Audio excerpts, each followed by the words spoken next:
Continuando então aqui, abordando a equação que nós já discutimos, onde m em função de x é igual a equação diferencial ali de segunda ordem,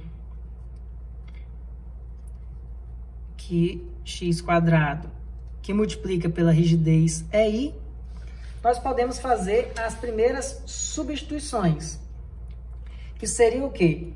Você substituir a expressão de momento pelo que a gente acabou de calcular, logo eu teria, no lugar do m, eu teria aqui, ó, menos p vezes x, então menos p vezes x é igual ao restante aqui da expressão, certo? O que eu faria agora? Agora eu poderia fazer uma integração, eu poderia integrar de um lado e do outro. Ao fazer esse tipo de raciocínio, teríamos que tipo de resultado? Ó? Integral de menos px ficaria menos px² dividido por 2, porém eu não posso esquecer algo muito importante, que é a constante que se gera quando você faz uma integral. Então eu tenho mais uma constante, que eu vou chamar de constante 1, já que é uma equação diferencial de segunda ordem, ela vai acabar tendo que passar por um processo de integração duas vezes, e nesse processo de integração duas vezes, vai acabar precisando gerar duas constantes, e são diferentes entre si. Então, constante 1 seria igual a integral dessa equação de segunda ordem, daria o quê? Uma de primeira ordem, né? Aqui, multiplicado por aí. O que eu posso fazer com essa mesma expressão? Vou repetir ela aqui para não estragar essa primeira, já que essa primeira já vai ser útil para um cálculo que nós iremos fazer.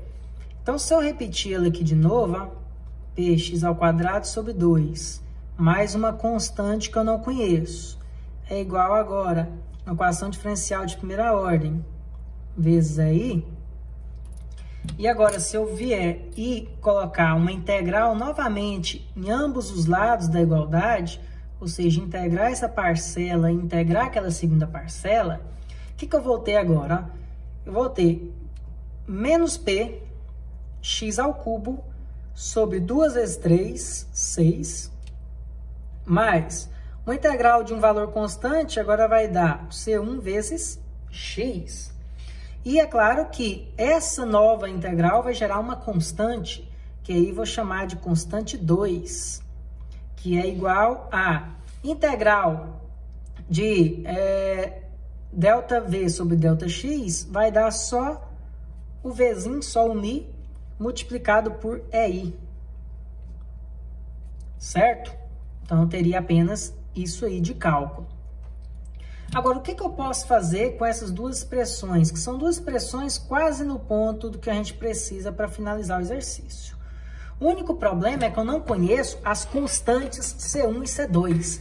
Para isso que me serve as condições de contorno. Se voltarmos para analisar as condições de contorno aqui, temos a condição de contorno para o engaste e para o ponto livre. Para o engaste, temos aqui que o ângulo no ponto A é nulo, também o deslocamento vertical é nulo.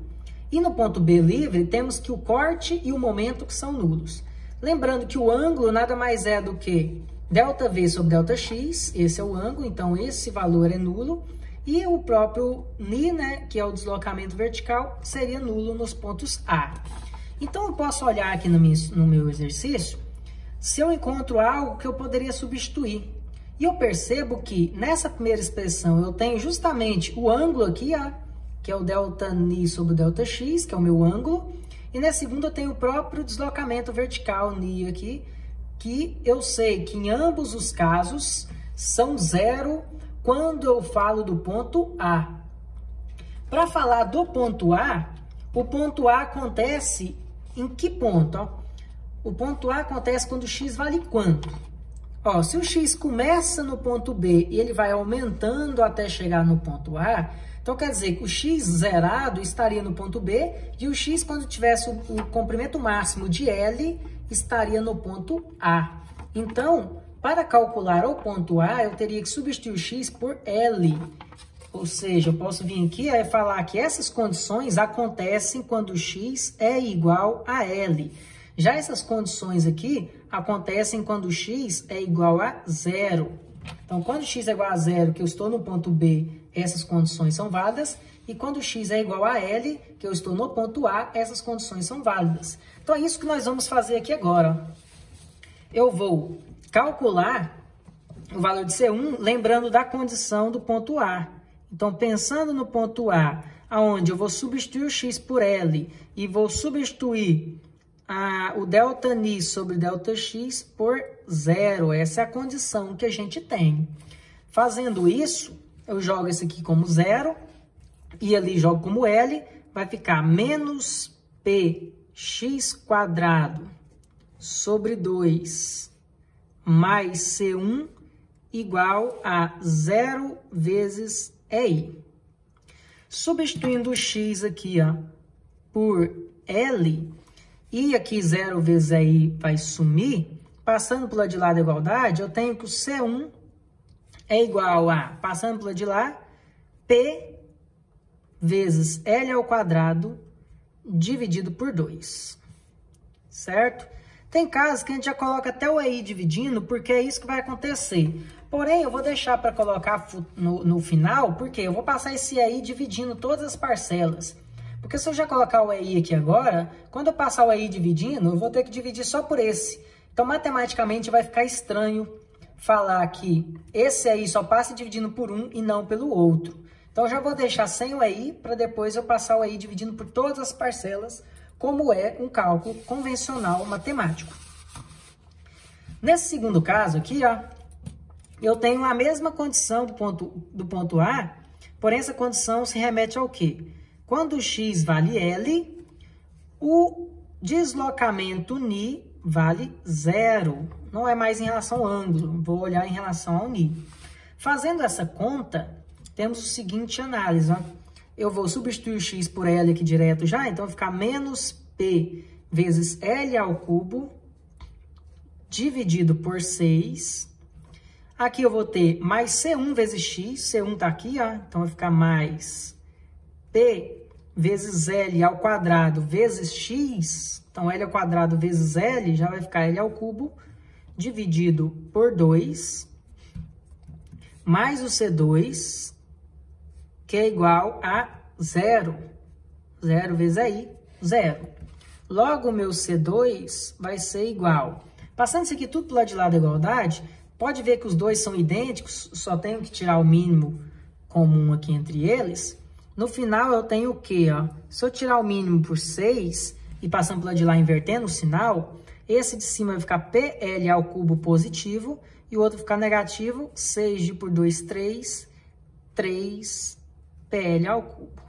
Simplificando isso aqui, eu tenho 1 PL ao cubo menos 3 PL ao cubo, vai ficar menos 2. Menos 2 por 6 eu posso simplificar para 1/3.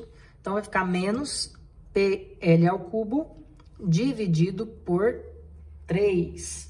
Esse seria o valor do meu C2. De novo, aquela mesma questão que eu comentei, que vai ser dividido por EI. Porém, se eu fizer isso agora, eu vou ter que manipular a matemática no final. Então, não quero fazer isso. Vou fazer isso justamente aqui junto com o cálculo final. Agora que eu sei o valor de C1 e C2, eu posso simplesmente substituir nas fórmulas e já em função do que realmente eu estou querendo encontrar. Ou seja, o que seria o ΔΝ sobre ΔX? Isso não é exatamente o ângulo?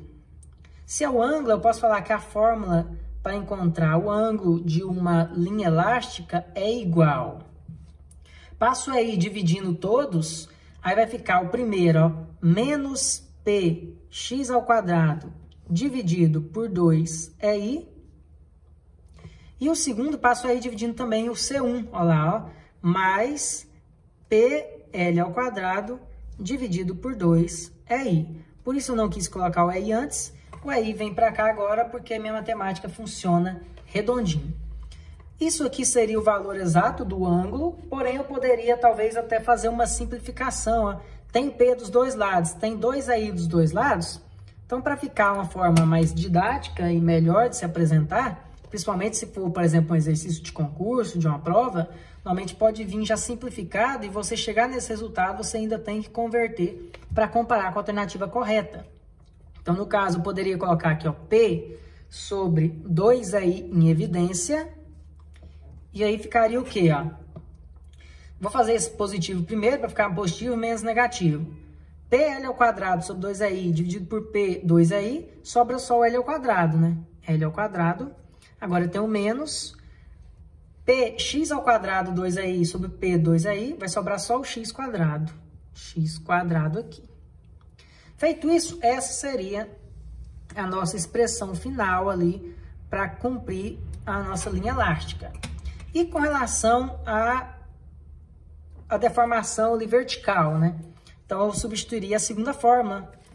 Esse ni é igual, passo aí, dividindo por todos, aí eu teria menos px ao cubo dividido por 6 i. Agora o próximo, mais C1 vx, então C1 fica lá aquele mesmo valor, ó, PL ao quadrado vezes x dividido por 2, e o EI passou dividindo por todos, né? O EI passou aqui dividindo por todos, mais o C2, que na verdade é menos, né? Menos PL ao cubo dividido por 3, conforme aqui nós calculamos, certo? É claro que esse também eu consigo fazer uma simplificação ali para ficar de uma maneira mais didática. Então, eu poderia colocar em evidência o P tem em todos, o EI tem em todos. E eu posso usar ou o EI ou até fazer um mínimo múltiplo comum, sendo 6 esse valor. Então, eu poderia colocar o P sobre 6EI. E aqui, ó, em evidência, eu ia fazer um por um. Ó. P6EI, Px ao quadrado 6AI dividido por P 6AI, sobra só o x ao cubo, né, negativo, menos x ao cubo. Agora, PL ao quadrado x sobre 2AI dividido por P 6AI, o que vai acontecer? O P tem ele aqui, né? Eu vou levar lá para dentro o L quadrado x e o 6 dividido por 2 dá 3. Então, mais 3L ao quadrado x. E o último, PL ao cubo sobre 3 dividido por P 6AI. Lembrando que aqui também tem o EI, né? Esqueci de colocar. Então, teria 6 dividido por 3, 2. Então, menos 2. No caso, sobraria o L ao cubo ali dentro. E essa seria a expressão ali da curva, né? Que nós temos da linha elástica. Lembrando que toda essa questão dessas equações estão funcionando de B para A, porque nós começamos o x em B e terminando em A. Então, para isso, se eu precisar determinar aqui, ó, qual é o deslocamento ali vertical do ponto B e qual é o deslocamento angular do ponto B, vale ressaltar que as análises do ponto B acontecem quando o x vale 0. Né? Que eu estou começando a equação daqui para lá, ó. Daqui para lá. Então, o x vale 0. Então, se eu substituir no lugar do x aqui nessas duas equações o 0, eu vou ter exatamente esses valores, ó. Aqui, ó, o ângulo, o valor do deslocamento vertical do ponto B seria, jogo 0 no lugar do x, 0 e 0, vai sobrar menos 2L ao cubo vezes essa expressão. Corto 2 com 6, fica 1/3. Então, vai ficar menos PL ao cubo dividido por 3EI. Esse é o valor aqui do deslocamento vertical. E do angular? O angular do ponto B seria a expressão de cima, trocando o x por 0. Vai sobrar só o P, o L ao quadrado, dividido por 2 é I. Então, esses seriam os dois valores. Vale ressaltar o seguinte, quer conferir se essa fórmula funciona? Testa essa fórmula para o ponto A. Porque acabamos de encontrar os valores para o ponto B. Um deslocamento aqui para baixo de 3L ao cubo sobre 3i e um rotacional aqui no valor de P, L ao quadrado sobre 2EI. Porém, no ponto A, nós sabemos que os valores são nulos, né? No ponto A não há deslocamento rotacional e nem deslocamento vertical. Então, se você substituir aqui ó, o x igual a L, você tem que zerar. Então, se você joga L aqui, ó, L ao quadrado menos L ao quadrado, zero. Então, zera o ângulo. E se jogar L aqui, vai ficar menos L ao cubo, mais 3L ao cubo, menos 2L ao cubo. Então, 3 menos 2 menos 1, também zerou, também vai dar zero o valor aqui do deslocamento vertical, certo? Tanto vertical quanto angular, daria zero no ponto A. Para fazer um teste, como também eu poderia agora calcular o deslocamento em qualquer ponto. Qual o deslocamento na metade da viga? Jogaria L sobre 2 no lugar do x e encontraria os valores desses deslocamentos, certo? Valeu, então. Na próxima aula, vamos fazer um exemplo de uma viga biapoiada com um balanço, conforme aqueles primeiros exemplos que eu tinha passado aqui no começo da aula, um exemplo como esse, para que pudéssemos calcular aí as equações de linha elástica. Então, até mais, pessoal.